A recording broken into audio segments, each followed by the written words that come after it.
So I was watching you at the traffic lights. I thought, I'm waiting. We were waiting for you. I thought, I'm not starting without you. Okay. Okay, so this week we're looking at women managers. And the really interesting thing about women managers, when I started going through the history of the pop charts, I was focused on who got to number one. I was going year by year, and there were no women at all. So it was all blokes, it was all lads. So the entire top of the music industry was arranged by men, and I would argue for men as well. So how did that get challenged? For any of you technical people, that was hegemony, and how did hegemony get challenged? Now before we start, I had a message from one of our viewers in Phoenix, Arizona, funnily enough, who said, Michael, how come you didn't show them a bigger picture of Village People last week? So here's Village People with the full page ad in Billboard for the worst album ever made. It's called Renaissance. They were trying to be all cool. It was right after YMCA, so they were a huge disco band, and this was death for it. Well worth listening because it's so rubbish. And there they are, totally copying. I think this guy, like, there's a bit of Bowie going on there, but it's such a bad fit when you think what's happening in black music at this time, and rap is percolating, it's ready to come up.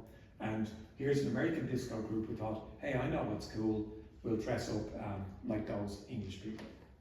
So that's full page ad I discovered during the week. And that made my week, to be honest. So here we go, women managers. Now there's been quite a bit of academic research on men, women, people who don't identify as either. Where are they? Are they represented? Are they in the music industry? Does everyone have role models that they can relate to? So Catherine Strong and Sarah Rain, 2021, they looked at all the academic work documenting music industry roles. And for people who identify as women, they found that compared with men on average, women earn less royalties for their music works. Women get played less on radio. Women are underrepresented in the charts. They're de-emphasized on Spotify playlists. They have shorter careers, and they're rare in key decision-making positions. My research starts in 1963, so it's very, very surprising to me that in 2021 there's no balance, there's no equal representation. So this is the academic work done, studied, scholars documenting the imbalance.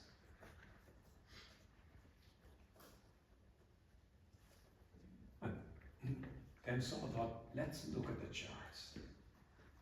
And let's look at the top 100 singles in the US for a 5 to 6 year period. So look at every single that got to the top 100. And the charts are every week. And only 22% of the artists are women. So it's just about 1 in 5.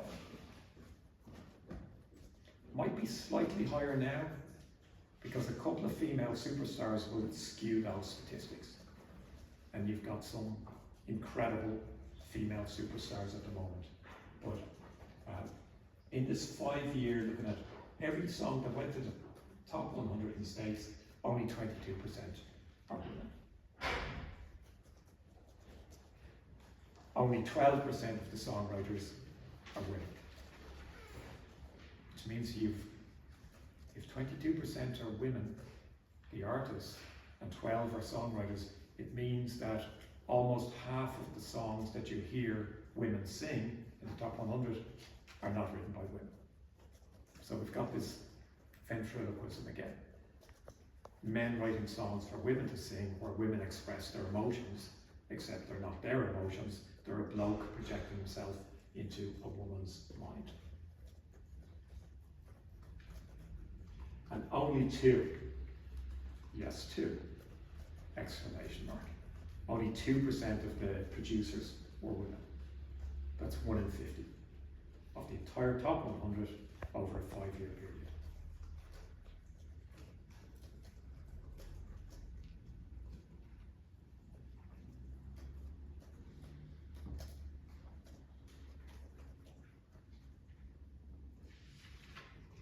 People were furious when this research was published. They thought, this is outrageous, this is wrong, this is discrimination, this is an industry that clearly doesn't have a balance. And I think I was the only person who was looking at that thinking, God, that's really high. There's more women than I expected, based on my research. So let's look. So here's my research from August 63 to January 73. Every single #1 album in the States, the biggest market in the world, had a male manager. So for 490 weeks, the #1 managers were exclusively male. Almost 10 full years. Now for the math scholars, I know you're saying, Michael, give us a percentage on that. That's 0%, we call that. Not 0.001, complete absence of managers who aren't men. Now I want you to think just for a moment, what is it like if the most powerful people in the industry, the managers who can get you #1, are all men? You can imagine what that terrain is like for young women who are aspiring to a career. And we've seen with the Me Too movement, we've seen with a lot of the scandals that have come out of the music industry, that led to a very, very dangerous situation for a lot of women. And then I discovered the first time a woman manager got to #1, and I was thrilled. I was sitting there doing the spreadsheet, thinking, finally. So March 24, 1973, the Billboard chart was 500 weeks old, and women managers had been #1 for 5 weeks. So that's 1%. So when I saw the 12% of the writers of top 100 songs were women, I thought, that's higher than I expected based on this.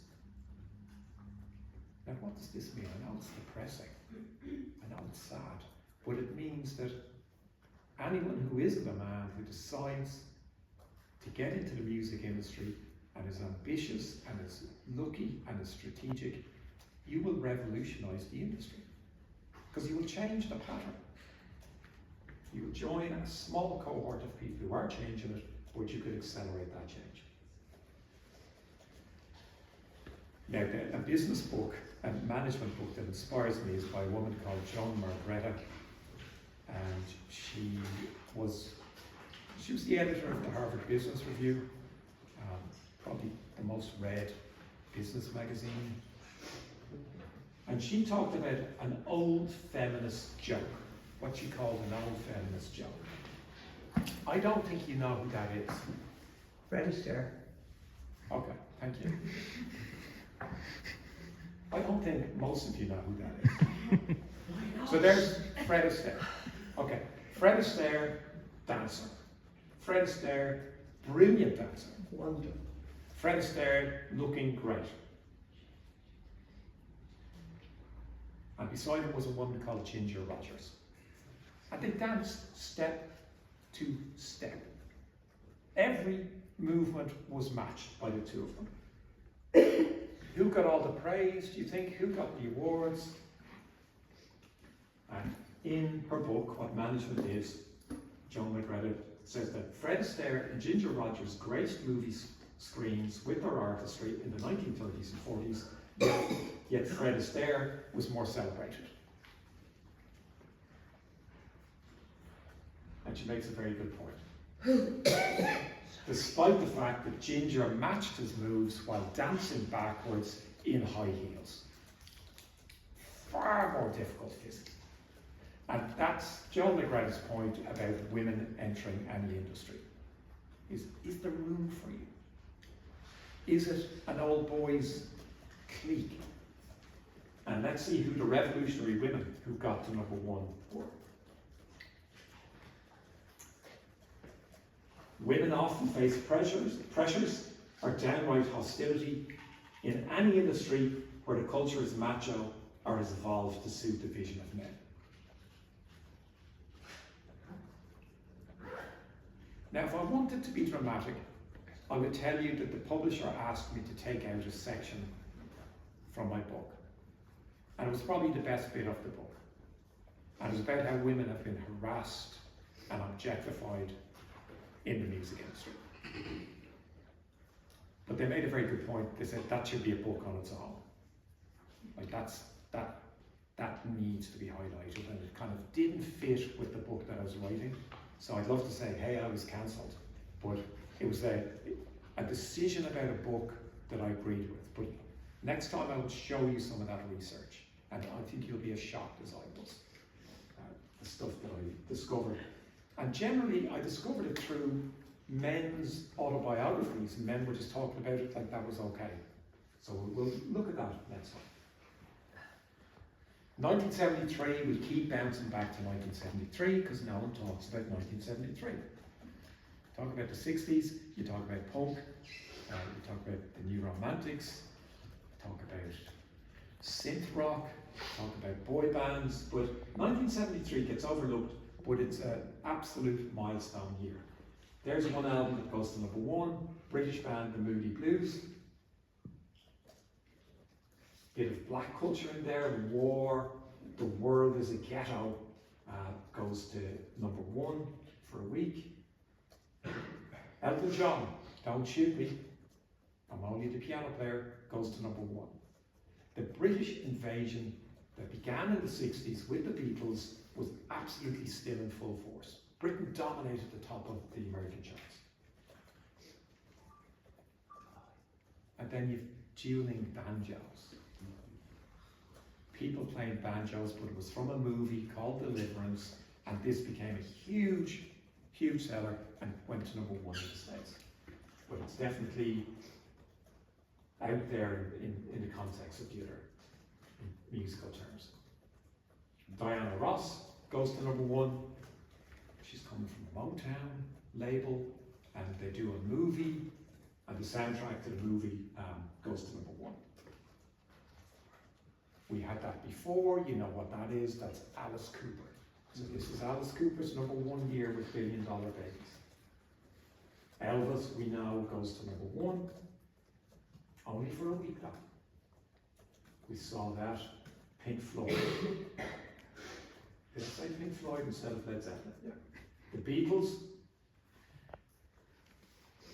And this will give you an idea of how big the Beatles were.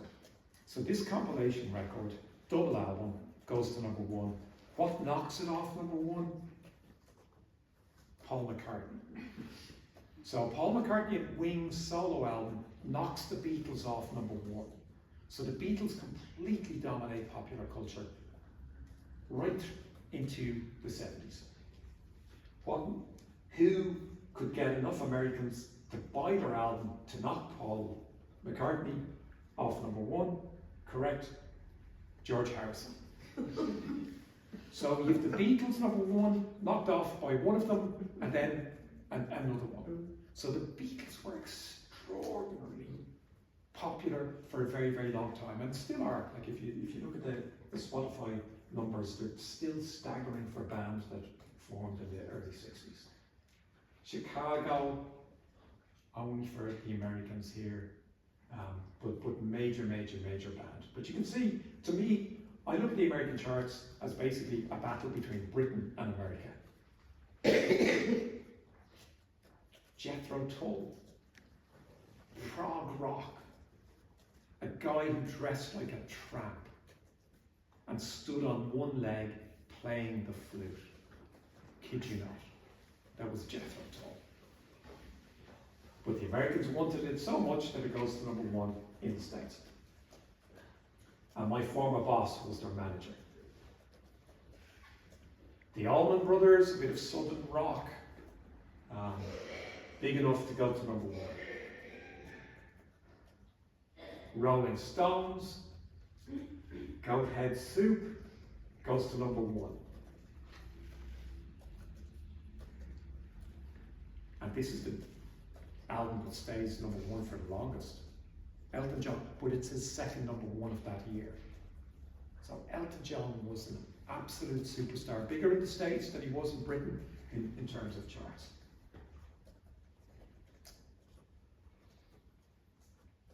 And this is the revolution. This is where the music industry completely changes, and this hasn't been acknowledged. Because this is Carly Simon with No Secrets, photograph taken in Notting Hill in London, and she's got a female manager, and it's the first time a female manager has gone to number 1. Which is, have a look at the total, how many female singers went to number 1 in that year? Correct? Just the 2, just Diana Ross and Carly Simon. And I would love you to think, is that because there weren't enough female managers who were helping female artists and supporting them? So let's look at the Carly Simon story. 5 weeks at number 1, the lead singer is You're So Vain. Do some of you know that? Okay, some of you scholars know that. Paul McCartney's on it. So in a way, it's another Beatles number 1.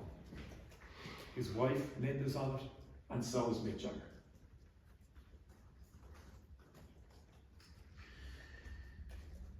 Do any of you scholars know the first line from You're So Vain? Carly Simon is brilliant at first lines.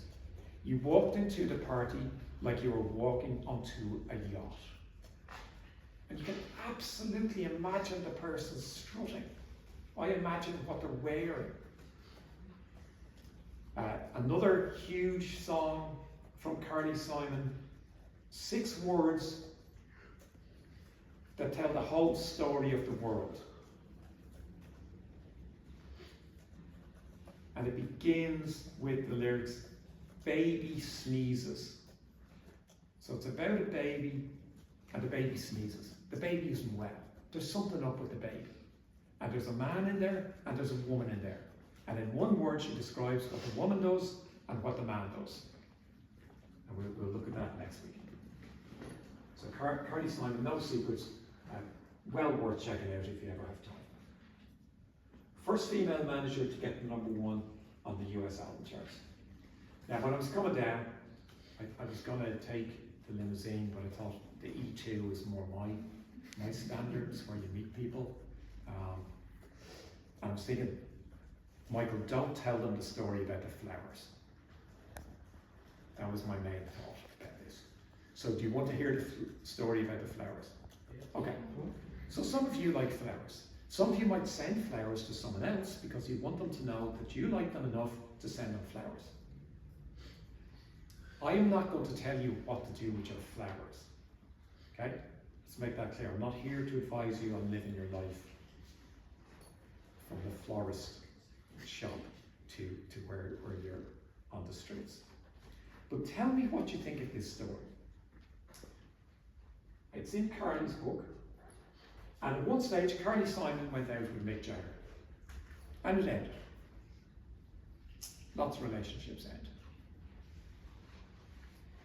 And he sent her flowers a little while later, every day. Isn't that lovely? Someone's already hating that idea. He sent her flowers every day to her hotel suite on her honeymoon.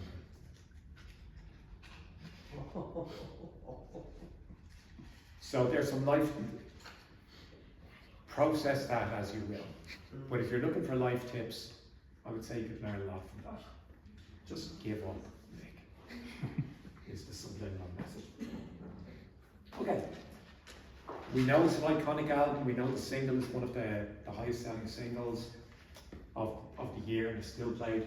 And in Creed magazine, Robert Christgau said, If a horse could sing in a monotone, the horse would sound like Carly Simon. Only a horse would rhyme yacht, apricot, and gavotte. Is that some kind of joke?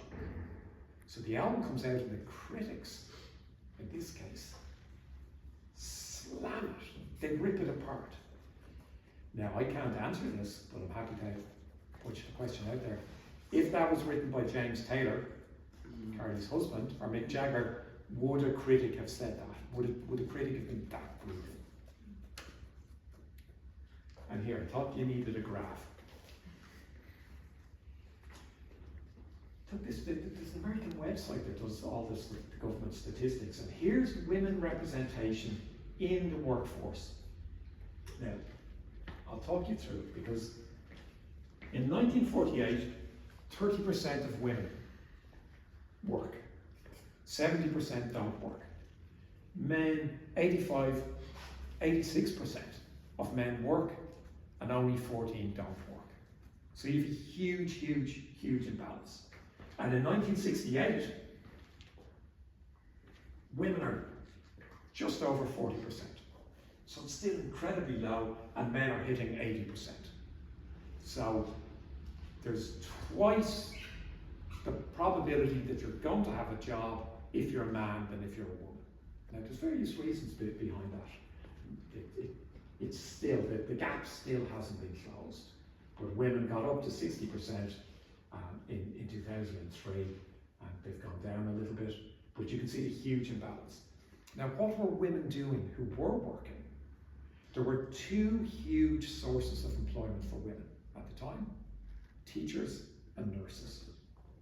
So, number of women at the top of any business would have been quite small.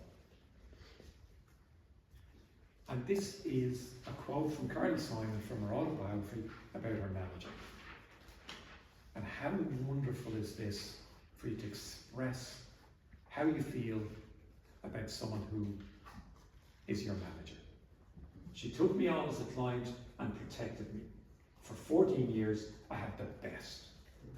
So really, really great relationship between these two people, these two women, that brings a female manager to #1 for the first time in the Billboard charts. More. This was something she said in an interview. Arlene is amazing. She's the best manager and the best friend that anyone could have. She's not out to make money with me at all. She really believed in my talent and wanted me to do whatever I could in the most comfortable and best circumstances available. I don't think a man would be able to do that. So you've got a female artist who thinks the whole reason I was happy and content and expressive during my career is because I had this fabulous manager, and I don't think a man could have managed me in that way. So again, what does that say? To me, it says if 50% of the managers at #1 in the States now were women, the industry would be far more comfortable. It'd be easier to be confident. It'd be easier not to feel compromised. Yeah, and early in her career, as a young female singer, Carly had good reasons to be wary of men in positions of power in the music industry. When she was offered a recording session with a well-known producer, she had to refuse his sexual advances by adopting what she remembered as an audacious look, as if to say, if you're the kind of person who takes inordinate pleasure from insulting women, well, distance yourself, asshole. So she was very, very aware of the gender imbalance in the music industry and what she was facing as a young woman in that industry. But you can see she's also someone who was tapping into the part of her that said, I don't compromise. That's there. And I will upload, if you don't get to type everything down, I will upload these this evening into the folder online. Yeah, I did something there with his name. The man's name is Grossman. And I just thought, what would happen if I divided his name into two? And it becomes Grossman. So this is Bob Dylan's manager. Now, Bob Dylan eventually got rid of him.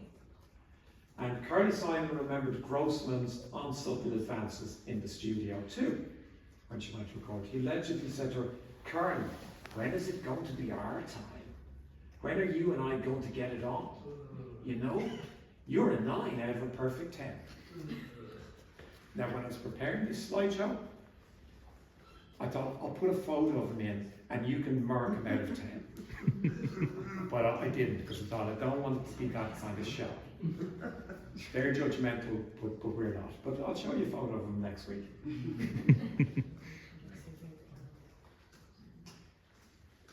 Yeah, and here's a photo of Arlene sitting on a line from an antique merry-go-round. I went looking because there's very, very little evidence that this woman was ever in the music industry. There's very, very little evidence that this was a groundbreaking moment in pop where a female manager finally got to #1. You could find very, very little about it. So I did a big trawl through magazines. I found this photo. It's from, I think, from 1961, but you can, if you've seen American TV shows set in the 1950s, you'll recognize this style.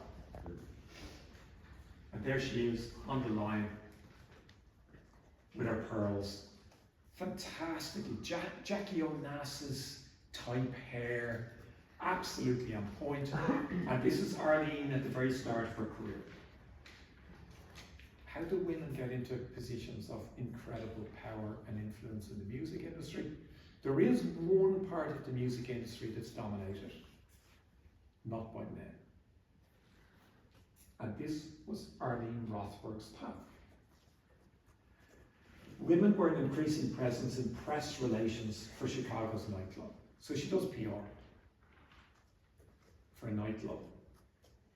And I found a thing where a male reporter wrote about how a number of the PR people in Chicago were women, and he was, all of them are little darlings. Take a bow, gals. He wouldn't have said that about men. So even when women are incredibly successful, incredibly good at their job, they're, hey, girls, take a bow, because you deserve to be patronized. Little darlings. This is the industry that Arlene Rothberg enters into. She then expands her PR clients, and she represents a club, a theatre club called the Happy Medium. It had music on and it had comedy. And in Ireland, there's been a huge, certainly since late 1980s, there's been a huge upsurge in stand-up comedy. I would absolutely say that if you find a talented stand-up comedian, you should manage them instead of a pop band, because it's only one person. It's so easy to bring them around. Like the profitability is much bigger and the hassle. So if you're in the music industry, there might be a neighbour industry that might be somewhere that you can springboard and leap up the career ladder a bit in. Yeah, weirdly, by August '67, she was in charge of the entertainment bookings for Hugh Hefner's 19 Playboy clubs. So it's a groundbreaking woman whose female client thinks you couldn't have done it as a man, but to me, I'm saying she came out of a man's world. Like the Playboy empire was definitely designed for men's pleasure. When Hefner launches his television show, Playboy After Dark, she becomes one of the directors. So she goes from PR to booking for the clubs to then directing a very, very well-watched TV show. In 1968, she becomes an artist manager with an up-and-coming comedian. So she's bouncing around, but she's incredibly capable in a lot of roles.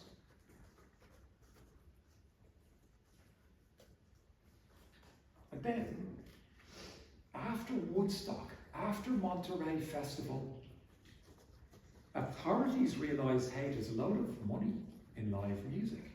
So you had a load of cities and towns and districts in the States that thought, hey, how do we get some of those people coming to see music, buying drinks, buying meals, maybe even booking hotels? So there was a proposal for the Miami Beach Playboy Jazz and Pop Festival.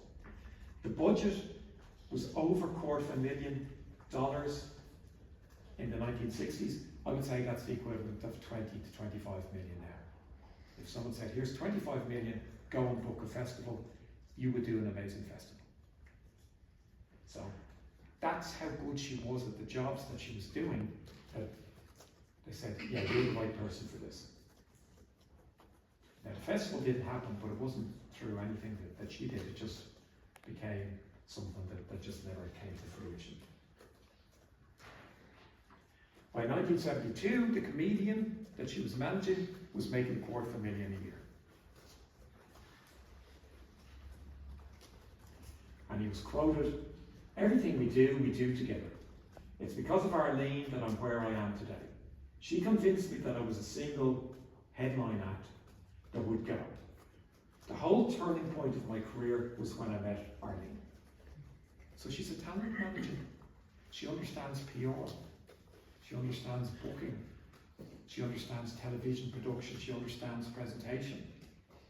And she takes this guy who's just a run-of-the-mill comedian and says, you could headline and I could build a show around you. She was the tour manager. She helped him with the script. She did all of the arrangements. She was absolutely essential in bringing him from someone who was making a little bit of money to making a really, really good living as doing what he loved. And he had a friend who was a young singer, enter Carly Simon. And Carly Simon suffered from debilitating stage fright, from nerves. She grew up with a stutter, grew up with a stammer, insecure, phenomenally talented, but didn't have the type of outgoing belief that sometimes you will see with people who either have talent or don't. And she said, when I get up there on stage, I seem to radiate, but I'm actually radiating panic. And she had a really, really severe panic attack at a gig that was deeply upsetting for everyone, particularly for her, I would imagine. Which is why having a sympathetic, understanding manager who was female, in Arlene Rothberg's case, was so important.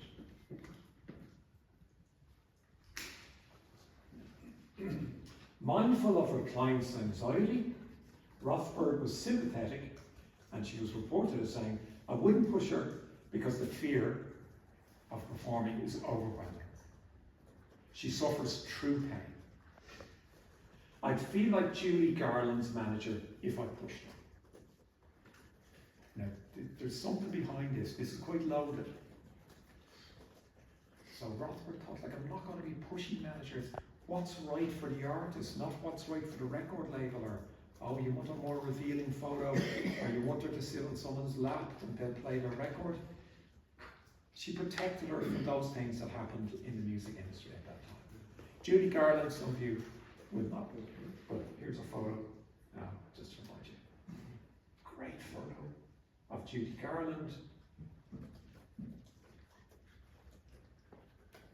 Garland's 1967 divorce from her husband, who was also her manager, was very public.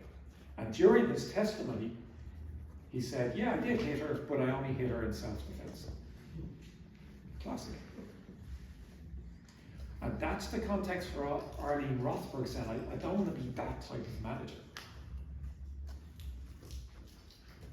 Are there women managers who beat their clients? I haven't come across any yet.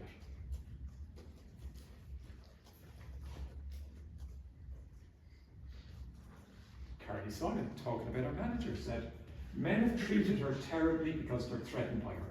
She's very strong. And to me, that makes her place in music management history all the more remarkable. She'd broken the glass ceiling, and soon another female manager would guide a female act to number one. So there's the star of the show for me when I was going through the research. Because there are women managers now.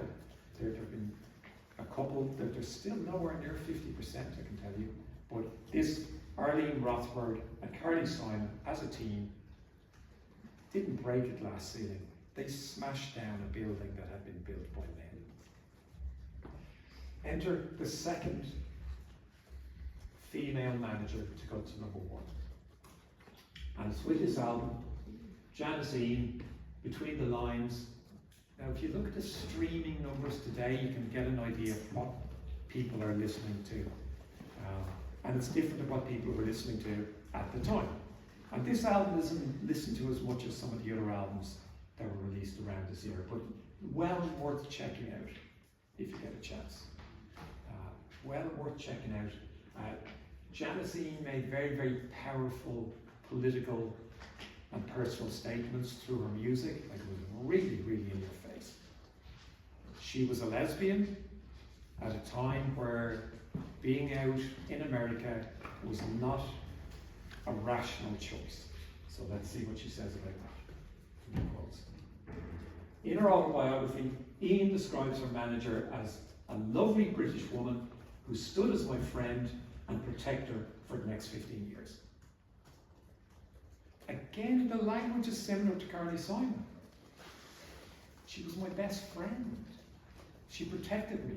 Janisine had a difficult upbringing, and I think she was very, very young. She was a brilliant young talent, and she needed someone to be a calm presence around her. Recalling her experiences as a 16-year-old, the singer was thankful that her manager's warm presence provided a safety net around the chaos I felt. Why is this remarkable? This is the first time a woman from outside of America goes to number 1. And I'll tell you her name eventually.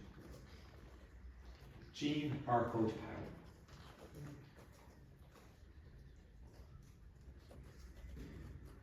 And she did so many things for Janisine. She fulfilled so many roles. She advised her on stage clothes for major events. She gave her makeup tips. She advised her on her stage presence, and even went shopping together for clothes. So very, very close relationship. Jean encouraged her to record demo tapes when record labels were backing away. And it was Jean who championed the song Stars, which was the breakthrough to the second stage of Ian's career. So she was involved. Fashion, style, makeup, how to present yourself on stage, song selection. So incredibly multi-talented, in my opinion. Again, she's nowhere in the history of the music industry. The only photo I found were from kind of the equivalent of Hello magazine from back in the day, but Hello, at least there's a chance that if you weren't born wealthy, you can still get in there. And there she is at an event that Winston Churchill went to. So she definitely comes from the upper echelon of British society. And if I had more time, I would have put this photo in the New Romantic lecture. You know, so